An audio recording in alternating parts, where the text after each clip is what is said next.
Hello everyone, कैसे हैं आप सब। आई होप कि आप अच्छे होंगे। Welcome back to my channel वंशियन लवर्स। और आज मैं आपके साथ new reason fan fiction hidden mask beauty का नेक्स्ट पार्ट शेयर करने वाली हूं।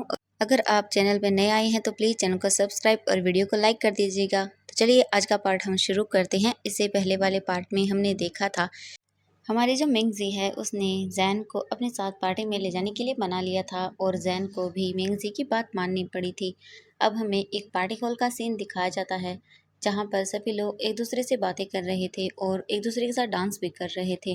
काफ़ी ज़्यादा लाइट म्यूज़िक वहाँ पर बज रहा था। सभी ड्रिंक कर रहे थे और पार्टी को पूरी तरह से एंजॉय कर रहे थे।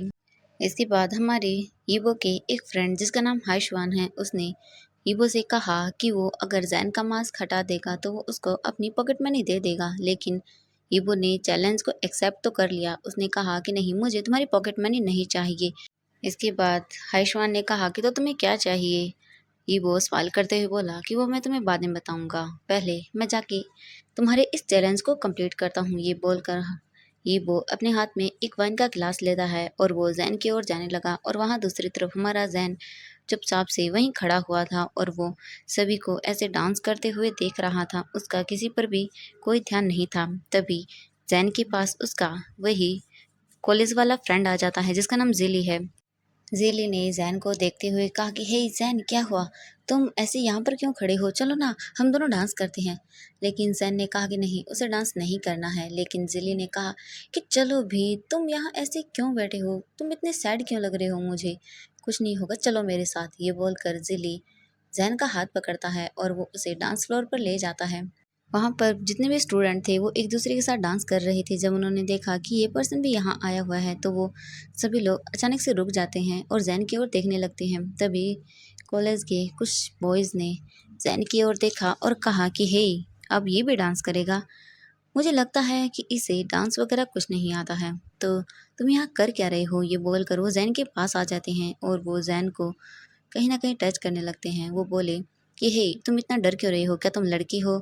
तुम लड़कियों जैसे क्यों डरते हो? हाँ, एक बॉय हो ना तुम, तो बॉय की तरह क्यों नहीं रहते हो? और ये तुमने अपने फेस पर क्या ये अजीब सा मास्क लगा के रखा है? मुझे तो समझ नहीं आता है। हे, कहीं तुम्हारा फेस खराब तो नहीं है जिस वजह से तुमने अपने फेस पे ये मास्क लगाया हुआ है? जैन किसी की भी बातों पर कोई ध्यान नहीं देता और वहाँ से जाने लगता है। तभी जिले ने कहा कि हे गाइस, तुम लोग क्या कर रहे हो? तुम ऐसे किसी के साथ बातें कैसे कर सकते हो? ये बहुत गलत है। इसके बाद जब ज़ेली ने पीछे मुड़कर देखा तो ज़ैन वहाँ पर नहीं था। ज़ेली ने कहा कि ज़ैन, कहाँ चले गए तुम? ज़ेली ज़ैन को ढूंढने लगता है और वहीं ईवो ये सब चीज़ें देख रहा था। ईवो अपने आप को थोड़ा सा अलग तरह से महसूस करता है। उसे एक अलग सी चीज़ महसूस होती है। इसके बाद वो उस ओर जाने लगता है जहाँ उसने ज़ैन को जाते हुए देखा था। ज़ैन वहाँ से एक बालकनी के अंदर आकर खड़ा हो गया था और वो आसमान की ओर देख रहा था। उसकी आंखों से एक आंसू नीचे गिर जाता है। तभी उसे पीछे से किसी की आवाज़ सुनाई देती है। ज़ैन इस आवाज़ को जानता था जो कि जीबो की थी। जीबो ज़ैन से बोलता है, आखिरकार तुम ये पहनते ही क्यों हो जब तुम्हें पता है कि लोग इस सब चीज़ों से तुम्हें टारगेट करेंगे? ज़ैन ने कुछ नहीं कहा। वो चुपचाप वहीं पर खड़ा रहा। वो ज़ैन के पास आ गया और उसके कंधे पर हाथ रखते हुए बोला कि तुम मुझे बताओगे ये तुम क्यों पहनते हो? ईबो ज़ैन से ये सब चीज़ें पूछ रहा था लेकिन ज़ैन ने ईबो की ओर नहीं देखा और उससे कुछ नहीं कहा और वो बोला कि मेरी चॉइस है। तुम नहीं जान सकते कि मुझे कितनी परेशानी होती है। उन लोगों को सिर्फ मजाक बनाना आता है। किसी के जज्बातों को वो समझने की कोशिश ही नहीं करते। मेरा शौक नहीं है ये पहनना, मेरी मजबूरी है। समझ में आया तुम्हें? ये बोलकर वो वहाँ से चला जाता है। ज़ैन अब यहाँ पर नहीं रहना चाहता था। उसका बिल्कुल भी मन नहीं था कि वो यहाँ पर रहे। ईवो ज़ैन के पास आता है और उसे पीछे से पकड़ लेता है और बोलता है कि ज़ैन, तुम्हें असली लाइफ क्या है शायद पता नहीं है। चलो मैं तुम्हें दिखाता हूँ कि असली लाइफ क्या होती है। ये बोलकर वो ज़ैन का हाथ पकड़ता है और उसे अपने साथ बार काउंटर पर ले आता है। ज़ैन ने कहा कि छोड़ो, ये क्या कर रही हो तुम? प्लीज़ मेरा हाथ छोड़ो, मुझे मुझे तुमसे कोई बात नहीं करनी, छोड़ो मुझे। लेकिन ईवो ने टाइटली ज़ैन का हाथ पकड़ लिया था और वो बार काउंटर पर एक बॉय से बोलता है कि जल्दी से मुझे सॉफ्ट ड्रिंक दो। ये बोलकर वो वेटर की ओर देखने लगता है। तभी वो वेटर उन्हें 2 गिलास सॉफ्ट ड्रिंक दे देता है। जैन ने कहा कि ये क्या है। ये वो स्माइल करते हुए बोला कि ये वो है जो तुम्हें हर परेशानी से छुटकारा दिला देगी। ये बोलकर ये वो जबरदस्ती जैन को वो वाइन पिला देता है। वो वाइन जैन ने आधी ही पी थी और आधी उसके कपड़ों पर गिर गई थी क्योंकि ईवो उसे जबरदस्ती वो वाइन पिला रहा था। इसके बाद ईवो जैन की ओर देखते हुए बोला कि कैसी लगी, इंटरेस्टिंग है ना। जैन ना बहुत अजीब से फेस बना रहा था। उसने कहा कि क्या है ये, बहुत गंदी है, तुम कैसे कर सकते हो ये सब। ये वो स्माइल करते हुए बोला कि बस थोड़ी ही देर, इसके बाद देखना तुम्हें बहुत अच्छा फील होगा। ये बोलकर वो स्माइल करने लगता है। इसके बाद ईवो ने फिर जैन का फिर से हाथ पकड़ा और वो उसे फिर डांस फ्लोर पर ले आया और वो बोला कि अब देखो क्या होता है। थोड़ी देर के बाद ही जैन को बहुत अजीब सा फील होने लगता है। उसे ऐसा लग रहा था कि मानो जैसे उसे कोई परेशानी ही नहीं है। वो अपनी हर एक परेशानी, हर एक चीज़ को भूल गया हो और वो उन सब लोगों को वहाँ डांस करते हुए देखता है। जैन भी उनके साथ डांस करने लगता है और ये वो जैन को ऐसे देख रहा था मानो जैन अपनी हर एक परेशानी, हर एक चीज़ भूल गया हो। वो इस तरह से वहाँ डांस कर रहा था। जैन ने भी शायद कभी भी ऐसा कभी फील ही नहीं किया हो। जैन अंदर से बहुत खुश था। उसके अंदर कोई डर, कोई झिझक कुछ भी नहीं था इस वक्त। बस वो अपने आप को फील कर रहा था और इसी तरह वो वहाँ पर डांस करने लगता है। ईवो जैन को जब इस तरह से वहाँ डांस करते हुए देखता है तो ईवो के फेस पर अपने आप ही स्माइल आ जाती है। ईवो ये देखकर खुद हैरान था कि वो इस तरह से स्माइल कैसे कर सकता है। उसे अंदर से बहुत खुशी हो रही थी। ये खुशी वो खुद भी नहीं समझ पा रहा था कि क्या था, पर वो बस जैन को देखे ही जा रहा था। ईवो अपने आप को संभाल नहीं पाता और वो जैन की ओर चला जाता है। जैन को ऐसे देखकर ही वो अपने आप पर कंट्रोल नहीं कर पाता और वो जैन का हाथ पकड़ता है और उसे अपनी ओर खींच लेता है। ईवो जैन की आंखों में देखने लगता है। जैन की आंखों के अंदर ईवो को एक अलग सा डर, एक अलग सी बेचैनी नजर आ रही थी। ईवो जैन की कमर पर अपना हाथ रखता है और उसे अपने और भी क्लोज कर लेता है। ईवो बस जैन की ओर ही देखे जा रहा था। जैन इस वक्त बहुत खुश था क्योंकि उस पर वाइन का असर था। उसे अपने साथ जो हो रहा था उसे कुछ भी समझ नहीं आ रहा था। ये वो धीरे धीरे अपना हाथ जैन के फेस की ओर ले जाने लगता है और उसके फेस को टच करने लगता है। ये वो जैन के फेस के पीछे अपना हाथ लेकर जाता है और जहाँ पर वो मास्क बंधा हुआ था उसे देखने लगता है। और वहाँ दूसरी तरफ हमारी मिंगसी अपनी फ्रेंड्स के साथ बातें कर रही थी। तभी उसने देखा कि कोई जैन का नाम ले रहा है। वहाँ पर बहुत ज़्यादा स्टूडेंट्स आए हुए थे, इसीलिए वो ज़्यादा चीज़ें नहीं ध्यान रख पाई।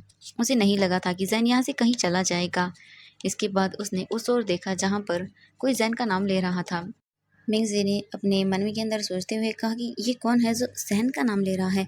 इसके बाद मिंगजी ने अपने फ्रेंड से कहा कि वो थोड़ी देर में आती है। मिंगजी वहाँ से उस लड़की के पास चली गई और बोली कि तुम जैन को कैसे जानते हो और तुम उसे बुला क्यों रही हो। तभी ज़िली पीछे मुड़कर देखता है। उसने कहा कि ये जैन मेरा फ्रेंड है, मुझे बस उससे थोड़ी बातें करनी थी। अचानक से वो कहीं चला गया। मिंगजी ने कहा क्या क्या क्या कहा तूने, वो चला गया, कहाँ गया वो। तभी ज़िली ने उसे बताया जो थोड़ी देर पहले हुआ।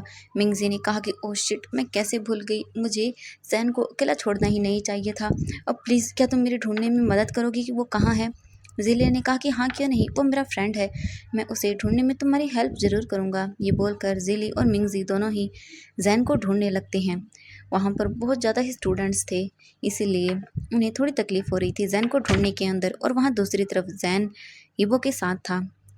ईबो अपने हाथ को उसके मास्क की ओर ले गया था और उसे वो खोलने ही वाला था कि तभी जैन ने ईबो के कपड़ों पर वोमिटिंग कर दी, जिसे देखकर ईबो बोला क्या क्या ये जैन तुमने क्या किया, ओह गॉड। ये बोलकर वो जैन की ओर देखने लगता है। ईबो ने कहा कि मैं तुम्हारा क्या करूं, क्या तुम एक गिलास वाइन भी हैंडल नहीं कर सकते हो। ये बोलकर वो जैन को पकड़ लेता है क्योंकि इस वक्त जैन की हालत बहुत बुरी हो गई थी। जैन ने अपनी लाइफ के अंदर कभी भी वाइन नहीं पी थी। आज पहली बार ईबो ने उसे ज़बरदस्ती वाइन पिलाई थी, जिस वजह से उसे बहुत ही अजीब सा फील हो रहा था। ईबो जैन की ओर देखते हुए बोला मैं क्या करूं अब। ईबो जैन को अच्छे से पकड़ता है और वो उसे वहाँ से ले जाने लगा। तभी जिली और मिंगजी भी जैन को ढूंढते हुए वहाँ आ गए थे। जैसे ही मिंगजी ने जैन को इस कंडीशन में देखा तो वो थोड़ी घबरा गई और वो जल्दी से ईबो के पास आई और बोली, ईबो ये क्या हो गया जैन जैन को। ईबो ने मिंगजी की ओर देखा और बोला कि घबराने की ज़रूरत नहीं है, इसे कुछ नहीं हुआ, ये बस थोड़ा सा बेहोश हो गया है ड्रिंक की वजह से। मिंगजी ने जैसे ही ड्रिंक का नाम लिया तो वो बोली, क्या ड्रिंक? जैन कभी ड्रिंक नहीं करता। ईबो ने कहा कि हो सकता है वो आज उसने कर ली हो। ये बोलकर वो जैन की ओर देखने लगता है। तभी मिंगजी ने कहा कि ठीक है, मुझे अभी से घर ले जाना होगा। ईबो, जैन को तुम मुझे दे दो। मिंगजी यीबो से जैन को ले लेती है और वो उसे वहाँ से ले जाने लगती हैं, लेकिन तभी जैन नीचे गिरने लगता है। मिंगजी जैन को संभाल नहीं पा रही थी। तभी यीबो जल्दी से आता है और जैन को पकड़ लेता है। यीबो ने मिंगजी से कहा कि आप तुम चिंता मत करो, तुम इसे ऐसे नहीं ले जा सकती हो, मैं तुम्हारी हेल्प करता हूँ। तभी जिली ने कहा कि हाँ, मैं भी हेल्प करता हूँ। ये बोलकर जिली जैन को पकड़ने के लिए अपना हाथ आगे बढ़ाता है, लेकिन यीबो ने जिली के हाथ को साइड कर दिया और वो बोला कि नहीं, कोई ज़रूरत नहीं है, मैं संभाल लूँगा इसे। ये बोलकर यीबो जैन को वहाँ से बाहर ले आता है। मिंगजी भी यीबो के पीछे पीछे ही चल रही थी। मिंगजी ने कहा कि जिली, अब तुम जा सकते हो, कोई बात नहीं, मैं जैन को घर ले जाऊंगी, तुम्हें चिंता करने की कोई ज़रूरत नहीं है। जिले ने कहा कि अच्छा ठीक है। इसके बाद जिली वहाँ से चला गया। ईबो ने जल्दी से कार में जैन को बिठा दिया और मिंगजी ने कहा कि ईबो तुम ड्राइव करो, मैं जैन के साथ पीछे बैठ जाती हूँ। ईबो ने कहा कि ठीक है। इसके बाद ईबो ड्राइविंग सीट पर आकर बैठ जाता है और वो ड्राइव करने लगता है। मिंगजी ने ईबो की ओर देखा और वो बोली कि आई एम सॉरी ईबो, मेरी वजह से तुम्हें परेशानी हो रही है, मैं तुमसे बार बार हेल्प ले रही हूँ। ईबो ने मिंगजी की ओर देखा और वो बोला कि नहीं, इसकी कोई ज़रूरत नहीं है, तुमने जब मुझे दोस्त बोल ही दिया है तो मैं तुम्हारी हेल्प तो कर ही सकता हूँ। ये बोलकर वो मिरर के अंदर जैन को देखने लगता है। जैन इस वक्त अपनी आंखों को बंद किए हुए था, लेकिन वो फिर भी ईबो को बहुत ब्यूटीफुल लग रहा था। ईबो को थोड़ी देर पहले की हुई चीज़ें याद आ रही थी। उसने किस तरह से जैन को पकड़कर अपनी ओर खींचा था और वो किस तरह से जैन को देख रहा था। ईबो को यही सब चीज़ें याद आ रही थी। इसके बाद वो अपने आप को संभालते हुए बोला कि नहीं, मैं ये क्या कर रहा हूँ, मेरा दिमाग ख़राब हो गया है क्या? नहीं, मुझे ये सब चीज़ें क्यों आ रही हैं दिमाग में? नहीं, ईबो तुम ऐसा नहीं कर सकते हो, ठीक है? वो बॉय है और तुम ये क्या सोच रहे हो उसे लेकर? नहीं ईबो, तुम्हें ये सब नहीं सोचना है। ईबो के माइंड के अंदर इस वक्त यही सब चीज़ें चल रही थी। लगभग आधे घंटा ड्राइव करने के बाद ईबो जैन के घर के पास आ जाता है। इसके बाद ईबो कार से बाहर निकलता है और वो जैन की कार से बाहर निकालने के अंदर मिंगजी की हेल्प करता है। इसके बाद ईबो जैन को घर के अंदर ले जाने लगता है, लेकिन तभी ईबो देखता है कि जैन थोड़ा सा भी चल नहीं पा रहा। इसके बाद ईबो ने जैन को अपनी गोद में कैरी कर लिया और वो जैन को घर के अंदर ले जाने लगा। ईबो की मॉम इस वक्त तक सो चुकी थी और वो अपने रूम के अंदर थी। मिंगजी ने जल्दी से डोर को ओपन किया और वो जल्दी से बोली कि ईबो प्लीज़ तुम आवाज़ मत करना, क्योंकि अगर जैन की मॉम ने जैन को इस हालत में देखा तो वो थोड़ी परेशान हो जाएंगी। ईबो ने कहा कि ठीक है। इसके बाद मिंगजे ने ईबो की ओर देखा और वो बोली कि जैन का रूम ऊपर है, क्या तुम ऊपर ले जाने में मेरी हेल्प कर दोगे? ईबो ने मिंगजी की ओर देखा और बोला कि हाँ ठीक है। इसके बाद मिंगजी आगे की ओर जाने लगी और ईबो उसे फॉलो करने लगा। थोड़ी देर में ही मिंगजी जैन के रूम के पास आकर रुक गई और वो डोर को ओपन करती हैं। ईबो जल्दी से जैन को उसके बेड पर लिटा देता है और वो जैन की ओर देखने लगता है। मिंगजी ने कहा कि तुम्हारा शुक्रिया कि तुमने यहाँ तक जैन को लाने में मेरी हेल्प की, अब तुम जा सकते हो। ईबो एक बार फिर से जैन की ओर देखता है और वो पीछे मुड़ जाता है वहाँ से जाने के लिए, लेकिन तभी जैन कुछ बोलने लगता है। ईबो वहीं पर रुक जाता है कि जैन क्या बोल रहा है। तभी मिंगजी समझ गई और वो बोली कि ईबो तुम जा सकते हो। ईबो ने मिंगजी की ओर देखा और बोला कि अच्छा ठीक है। इसके बाद वो जैन की ओर देखता है और फिर वहाँ से वो चला जाता है। ईबो जल्दी से अपनी कार के अंदर आकर बैठ जाता है और वो भी अपने घर की ओर चला जाता है, लेकिन उसे बार बार जैन का ही ख्याल आ रहा था। और जैसे ही ईबो जैन के रूम से बाहर गया, मिंगजी ने जल्दी से जैन के फेस से उसका मास्क हटा दिया और वो जैन को अच्छे से कवर कर देती हैं। जैन पीसफुली सो रहा था। इसके बाद मिंगजी जैन के रूम से बाहर आई और वो एक सर्वेंट से जाकर बोलती हैं कि तुम जाओ और जैन को अच्छे से क्लीन कर दो, वो अपनी बेड पर है। मिंगजी ये बोलकर वहाँ से चली गई। इसके बाद अब हमें एक घर का सीन दिखाया जाता है। एक बॉय वहाँ पर खड़ा हुआ था। उसके पास एक सर्वेंट आता है और वो बोलता है कि यंग मास्टर, आपको सर ने बुलाया है। इसके बाद वो लड़का उस सर्वेंट की ओर देखता है और बोलता है कि ठीक है, मैं आ रहा हूँ। ये बोलकर वो लड़का वहाँ से चला जाता है। उसके फेस पर बहुत ज़्यादा गुस्सा था और वो गुस्से में उस ओर जा रहा था। थोड़ी ही देर में वो एक रूम के अंदर पहुंचता है और गुस्से में वो जल्दी से डोर को ओपन करता है। एक पर्सन ब्लैक कपड़ों में वहां खड़ा हुआ था।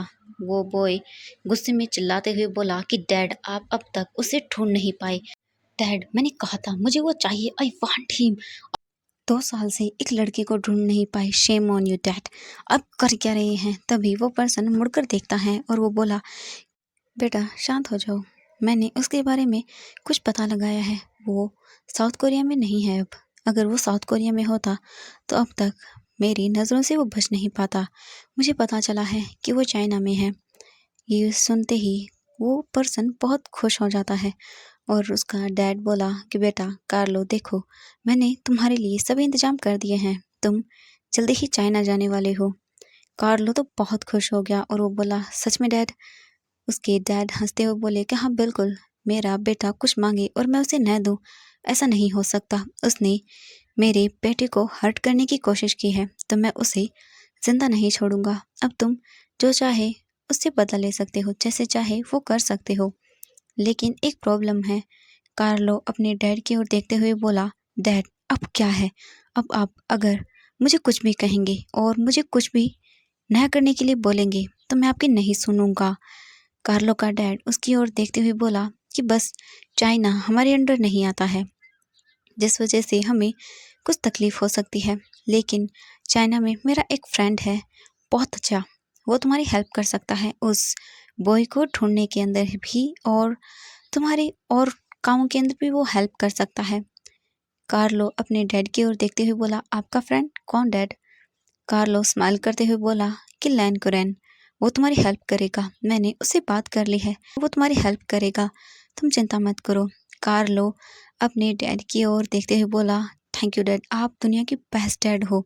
ये बोलकर वो जल्दी से अपने डैड को हक कर लेता है। इसके बाद कार्लो जल्दी से अपने रूम के अंदर आता है और वो जैन की एक पिक के सामने आकर खड़ा हो जाता है और वो जैन को देखते हुए बोला कि I am coming back Jain, तुम मुझसे नहीं बच सकते हो, बहुत जल्द तुम यहाँ होगे, इस बेड पर, तुम्हारी फोटो नहीं, तुम खुद होगे। ये बोलकर कार्लो एक डबल सी स्माइल करने लगता है और वहाँ जैन दूसरी तरफ अपने रूम के अंदर पीसफुली सो रहा था। उसे तो आने वाली प्रॉब्लम के बारे में बिल्कुल भी अंदाजा ही नहीं था कि आगे उसके साथ क्या होने वाला है। तो फ्रेंड्स आज के लिए बस इतना ही, नेक्स्ट पार्ट के लिए वेट कीजिएगा। Thank you so much friends मेरी वीडियो देखने के लिए। और आई एम सॉरी मैं कल वीडियो अपलोड नहीं कर पाई, मैंने कहा था कि मैं रेगुलर वीडियो अपलोड करूँगी, पर अचानक से मेरी तबीयत बहुत ही ज़्यादा ख़राब हो गई, इसी वजह से मैं कल वीडियो अपलोड नहीं कर पाई। I am sorry. मैं तो चलिए मिलते हैं नेक्स्ट पार्ट के अंदर। Thank you so much video देखने के लिए एंड बाय बाय एवरीवन।